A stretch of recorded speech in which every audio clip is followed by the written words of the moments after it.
So, ఈరోజు మనం structure of C programming అనేది నేర్చుకోబోతున్నాం.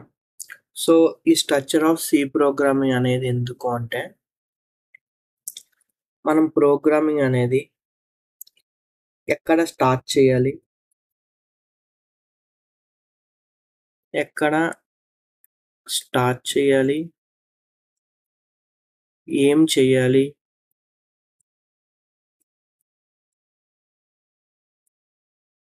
ఎక్కడ స్టాప్ చేయాలి? అనేది చెప్పేదే ఈ స్ట్రక్చర్. ఎక్కడ స్టార్ట్ చేయాలి? ఏం చేయాలి? ఎక్కడ స్టాప్ చేయాలి? అని కంప్యూటర్‌కి చెప్పేదే ఈ స్ట్రక్చర్. ఇదంతా ఎవరు చెప్తుందండి? మన కంప్యూటర్‌కి చెప్తుంది. సో, ఇది స్ట్రక్చర్ అంటే. ఈ స్ట్రక్చర్‌లో ఫస్ట్ ఆఫ్ ఆల్ ఇంకొక పాయింట్ ఏంటంటే మనం రాసే ప్రోగ్రామ్‌లో ఫైల్స్ అనేది ఉంటది. ఫైల్స్. ఫైల్స్ అనేది సి ప్రోగ్రామ్‌లో 2 టైప్స్. ఒకటి సోర్స్ ఫైల్. మరొకటి హెడర్ ఫైల్.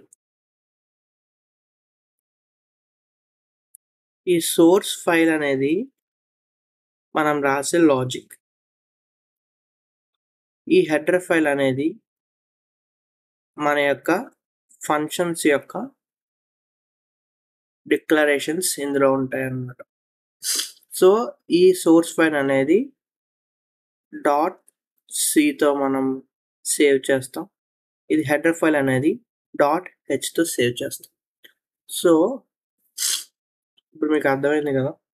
నెక్స్ట్ ఒక సోర్స్ ఫైల్ రాసేటప్పుడు మనం ఒక స్ట్రక్చర్‌ని ఫాలో అవుతాం. సి ప్రోగ్రామ్ రాసేటప్పుడు ఒక స్ట్రక్చర్‌ని మనం ఫాలో అవుతాం. ఆ స్ట్రక్చర్ ఏంటి అనేది ఇప్పుడు మనం స్టెప్ బై స్టెప్ చూద్దాం. ఇది నేను క్రియేట్ చేసిన డాక్యుమెంట్. సో, ఇది కూడా నేను మీకు షేర్ చేస్తాను. సో, మన day 1 of C program structure ఇది మన notes. So, structure of the C of a simple C program అని నేను జస్ట్ ఓవర్‌వ్యూ ఒకటి చెప్పడానికి నేను చేశాను.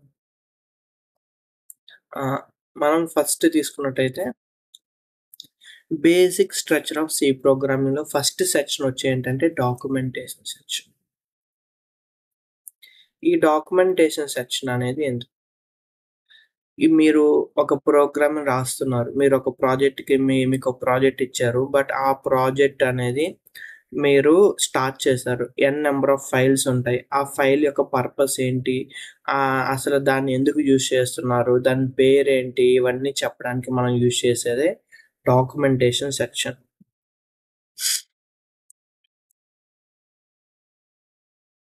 డాక్యుమెంటేషన్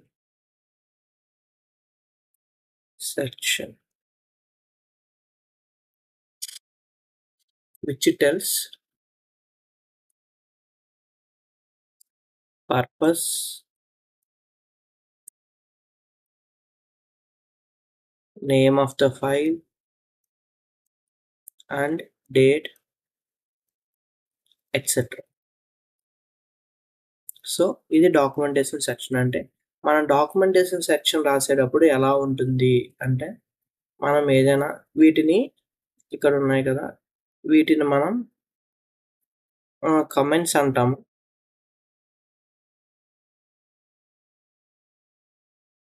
ఇది కామెంట్స్. సో, కామెంట్స్ దగ్గరికొచ్చేసరికి మళ్ళీ 2 టైప్స్ ఉంటాయి. ఎలాగా అంటే కామెంట్స్ ఒకటి single line comment.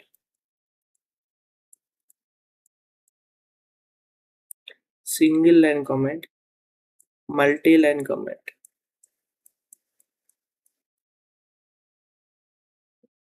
Multi line comment.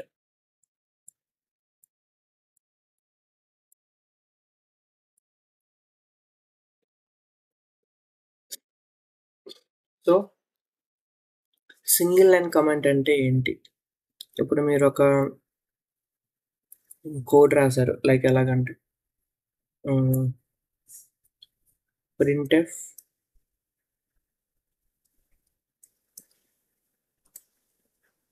Hi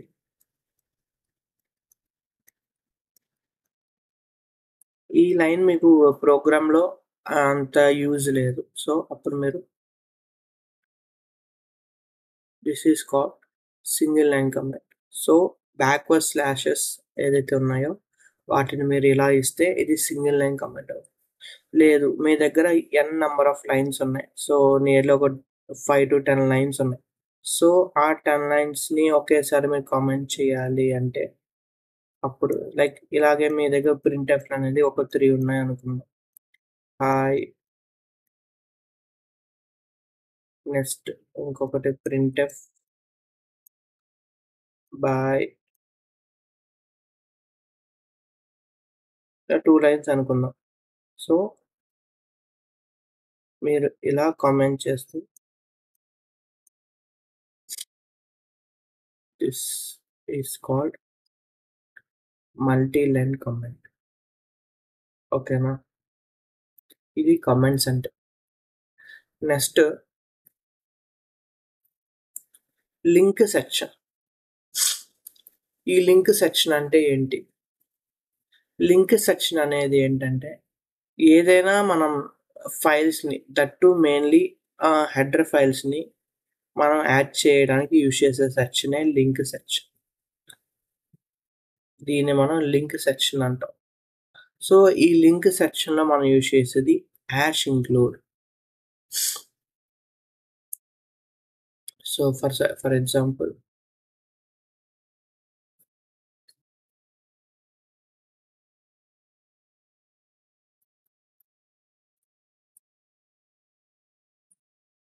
fourth point link section. ఈ లింక్ సెక్షన్ ఇప్పుడు మనం హెడర్ ఫైల్స్‌ని యాడ్ చేయడానికి యూజ్ చేస్తాం. Used for header files. Header ఫైల్స్‌ని యాడ్ చేయడం. సో, ఎలా యాడ్ చేస్తామన్నా అంటే #include stdio.h. ఈ stdio.h అంటే ఏంటి అంటే స్టాండర్డ్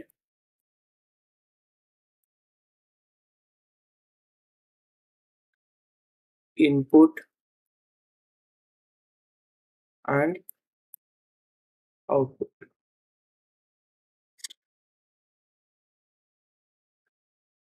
ఫైల్.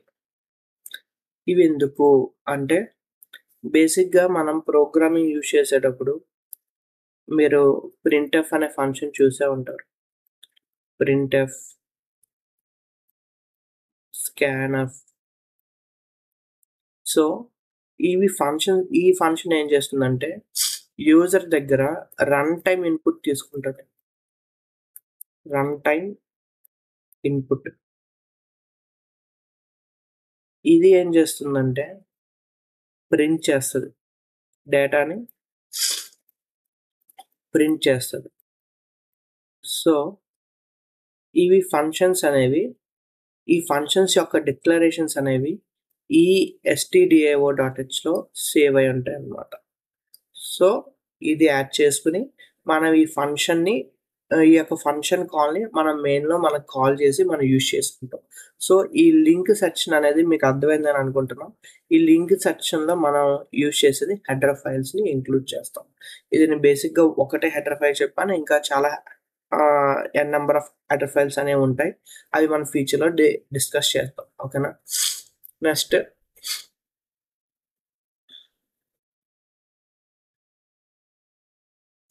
థర్డ్ సెక్షన్ వచ్చి డెఫినిషన్ సెక్షన్. ఈ డెఫినిషన్ సెక్షన్ ఎందుకన్నా అంటే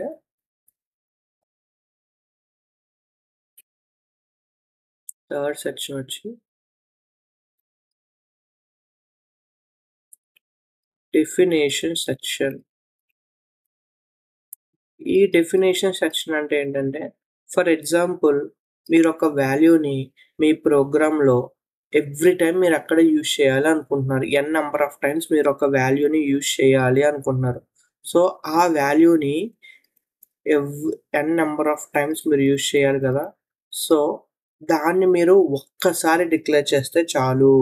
అది కూడా మీరు లైక్ ఇట్లా డిక్లేర్ చేస్తారు. సో, దీన్ని మనం మాక్రోస్ అని కూడా అంటాం. As defined by 3.14. సో, ఈ 3.14 అనే వాల్యూని మీరు ఎవ్రీ టైమ్ యూజ్ చేయాలి ఈ పై అనే వాల్యూని మీరు ఎవ్రీ టైమ్ యూజ్ చేయాలనుకుంటున్నారు. దానికి మీరిచ్చిన వాల్యూ 3.14. సో, మీరెక్కడైనా ఏదైనా ఒక కాలిక్యులేషన్ చేస్తున్నప్పుడు ఫర్ సపోజ్ ప్రింట్ఎఫ్ దగ్గర మీరేదో పై వాల్యూ యూజ్ చేయాలి అనుకుంటున్నారు. Pi percentage d comma 5/2. So, somewhere మీరు ఈ వాల్యూని యూజ్ చేశారు. నెక్స్ట్ వేరే చోట మీరు ఇలా ఫర్ సపోజ్ ఏంటంటే మల్టిప్లికేషన్ దగ్గర మీరు దీన్ని యూజ్ చేశారు. Multiplication is equal to 5/2. So, ఇక్కడ 3.14 ఇంటూ 2 అవుతుంది. నెక్స్ట్ డివిజన్ దగ్గర మీరు యూజ్ చేయాలి అనుకున్నారు. ఫర్ సపోజ్ ఈ డివిజన్ దగ్గర కూడా మీకు కావాలంటే డైరెక్ట్ పై అనే వాల్యూ తీసుకొని డివైడెడ్ బై 2 చేసుకోవచ్చు. సో, ఎవ్రీ టైమ్ మీరు ఒకటే వాల్యూని ప్రతిసారి మీరు 3.14, 3.14 కాకుండా దీన్ని మనం యూజ్ చేసుకోవచ్చు. సో, దిస్ సెక్షన్ ఏంటంటే డెఫినిషన్ సెక్షన్ అంటారు. సో, వీటిని మనం మాక్రోస్ అని కూడా మనం పిలుస్తూ ఉంటాం. సో, ఇది ఫర్దర్ సెక్షన్స్‌లో క్లియర్‌గా ఎక్స్‌ప్లెయిన్ చేస్తారు. మాక్రోస్ అంటే ఏంటి? ఏం చేస్తారు అనేది. అండ్ నెక్స్ట్ సెక్షన్‌కి వెళ్ళేటప్పుడు నెక్స్ట్ సెక్షన్ ఏంటంటే గ్లోబల్ డిక్లరేషన్ ఆఫ్ సెక్షన్స్.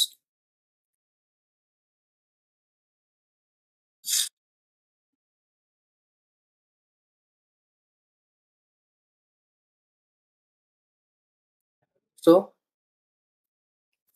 ఈ గ్లోబల్ డిక్లరేషన్ సెక్షన్స్ అనేది ఇక్కడ ఎక్స్‌ప్లెయిన్ చేస్తారు. ఏంటంటే ఈ గ్లోబల్ డిక్లరేషన్ ఆఫ్ సెక్షన్స్ అనేది మీరు చూసుంటారు. Variables and functions declared here can be used throughout the program.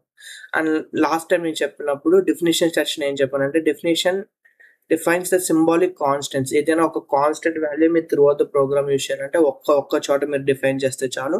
So, అది మీరు త్రూ ఔట్ ద ప్రోగ్రామ్ మీరు యూజ్ చేసుకోవచ్చు. నెక్స్ట్ గ్లోబల్ డిక్లరేషన్ సెక్షన్స్ అనేది ఏంటంటే ఏదైనా కొన్ని ఫంక్షన్స్ కానీ, వేరియబుల్స్ కానీ అవి ఉంటాయి చూడండి. వాటిని మీరు ఒక్కసారి మీరు డిక్లేర్ చేస్తే గ్లోబల్‌గా మీరు అది త్రూ ఔట్ ద ప్రోగ్రామ్ ఎక్కడైనా యూజ్ చేసుకోవచ్చు. నెక్స్ట్ వచ్చి main function. The fifth section వచ్చి మెయిన్ ఫంక్షన్. ఈ మెయిన్ ఫంక్షన్ ఎందుకు అంటే this is the starting point of the program. So, ఈ మెయిన్ ఫంక్షన్ ఏముంటాయి? అసలు ఏం కంటైన్ చేస్తాయంటే వేరియబుల్స్ డిక్లరేషన్స్ కానీ అండ్ ఫంక్షన్స్ కాల్స్ కానీ ఇలా మీకు మెయిన్ ఫంక్షన్ అనేది డిక్లేర్ చేస్తుంది. సో, ఈ మెయిన్ ఫంక్షన్ అనేది one of the section.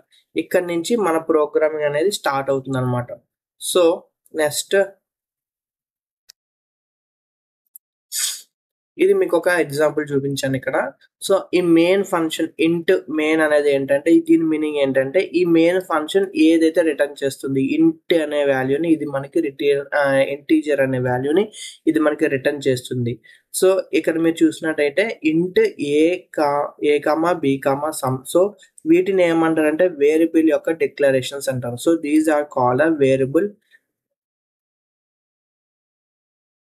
Declarations. ఇది declaration of the variable. Next ఇక్కడ మనం sum is equal to A plus B అన్నారు. సో, ప్రింట్ఎఫ్ సమ్ అన్నారు. సో, ఇక్కడ మనం డిక్లేర్ చేసాం. ఇనిషియలైజేషన్ చేయలేదు.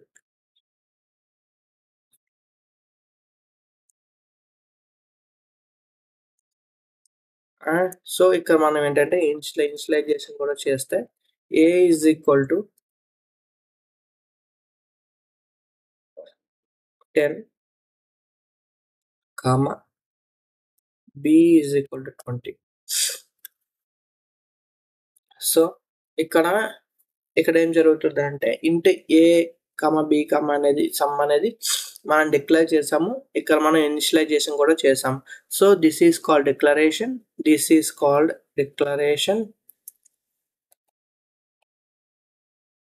declaration, and this is called initialization.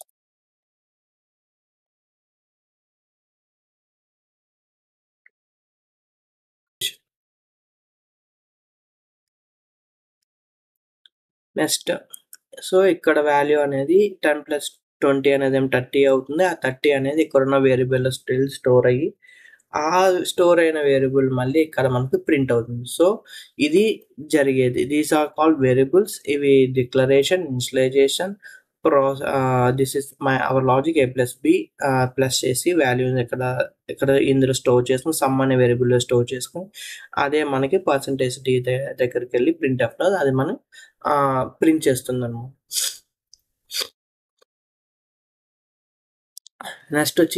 Next section వచ్చి సబ్ ప్రోగ్రామ్ సెక్షన్. ఈ సబ్ ప్రోగ్రామ్ సెక్షన్ అంటే ఏంటి అంటే మనం ఏదైనా ఒక ఎలా చెప్పాలి మనం ఏదైనా ఒక ఫంక్షన్స్ రాసేటప్పుడు ఆ ఫంక్షన్స్ యొక్క డెఫినేషన్ని మనం రాస్తాం కదా, ఆ ఫంక్షన్ యొక్క డెఫినేషన్ని రాసేదే సబ్ ప్రోగ్రామ్ సెక్షన్. సో ఈ ఫంక్షన్ యొక్క కాల్ని మనం మెయిన్లో కాల్ చేస్తాం. సో బై దట్ అదేమవుతుందంటే ఆ ఫంక్షన్ అనేది మనకి కాల్ అయ్యి ఇక్కడ ఉన్న హలో వరల్డ్ అనేది మనకి ప్రింట్ అవుతుంది. సో ఇది సబ్ ప్రోగ్రామ్ సెక్షన్ అనేది. So these are the main 6 sections in the C structure. So మీరు ఇది కావాలంటే ఈ ఫంక్షన్ డిక్లరేషన్ అనేది నెక్స్ట్ ఫైల్స్లో కూడా మీరు వేరే ఫైల్స్లో కూడా రాసుకుని ఆ ఫైల్ని మనం ఇక్కడ మెయిన్ ఫంక్షన్ ఇంక్లూడ్ చేసుకుని .c ఫైల్లో దాన్ని మనం ఇంక్లూడ్ చేసుకుని ఈ యొక్క డిస్ప్లే అనే యొక్క ఫంక్షన్ కాల్ని మనం కాల్ చేస్తే ఈ డేటా అనేది మనకి ప్రింట్ అవుతుంది. సో ఇది బేసిక్గా structure of the C programming part 1. So మీకు ఇది క్లారిటీ వచ్చిందని అనుకుంటున్నాను. నెక్స్ట్ మనం సి ప్రోగ్రామింగ్ పార్ట్ 2లో structure of C program part 2లో మనం బేసిక్ ప్రోగ్రామింగ్ గురించి మనం నేర్చుకుందాం. ఇక్కడ నేను ఏంటంటే నేను ప్రాక్టికల్గా కూడా చేసి చూపిస్తాను. మనం ఎలా సోర్స్ ఫైల్ అనేది ఎలా క్రియేట్ చేయాలి, హెడర్ ఫైల్ అనేది ఎలా క్రియేట్ చేయాలి, సో వీటిని మనం ఎలా కాల్ చేయాలి అనేది సెకండ్ పార్ట్లో నేను క్లియర్గా ఎక్స్ప్లెయిన్ చేస్తాను. సో హ్యాండ్స్ ఆన్ అనేది అక్కడ మనం చూద్దాం. Thank you so much. Have a nice day.